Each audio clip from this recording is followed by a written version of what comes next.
إذا أنت برشلوني ما نصحك تتابع الفيديو. صاحب المطعم ريال ويشجع ريال مدريد ويحب كريستيانو، وصار اسم المطعم أوردر رقم 7. كل شي طلب رقم 7. كل شيء عندنا مشوي، الرول لحم سوينا العظامه نتفند بيها. شوف التتبيله غير شكل هنا، كله على التهدير يستوي. والريش بطلب رقم 7 تبله على الطريقه العالميه. طاووق المشوي كنا المني والسلوى. طلب رقم 7 صار موجود عندكم. شنو ببالك؟ مشاوي للطلعه للسفره للطيران، تعال الاوردر رقم 7. والكبه لو تسمعون عنها، الكبه المشويه عوف الحجيه شويه. اوردر رقم 7 مسوي لكم كبه مشويه اصليه. وأي فاتورة رقم 7 راح تحصل على خصم 7%. كل شيء موجود بتتبيلة عراقية وشغل عراقي. كل شيء موجود هنا من اللحوم هو عراقي 100%. نبدأ وياكم من المقبلات بأنواعها، التبولة والحمص والدجاج وحتى الفتوش، سعرهن ما يتجاوز 5000. الأفخاذ شيء عالمي. عندهم هنا الملفوف شيل يا طويل العمر.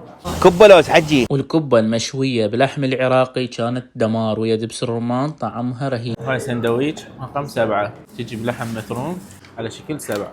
كل شيء شفتوه على الشوايه تقدرون تاخذوه من طلب رقم 7 هني. التكه والطاووق والرول اللحم والكبه، واكيد عندهم صاله وتوصيل لجميع مناطق كربلاء. اوردر رقم 7 مطعم يستحق الزياره وبجداره. عنوانهم حي الحسين بكربلاء مقابل مطعم رزان على الخدمي.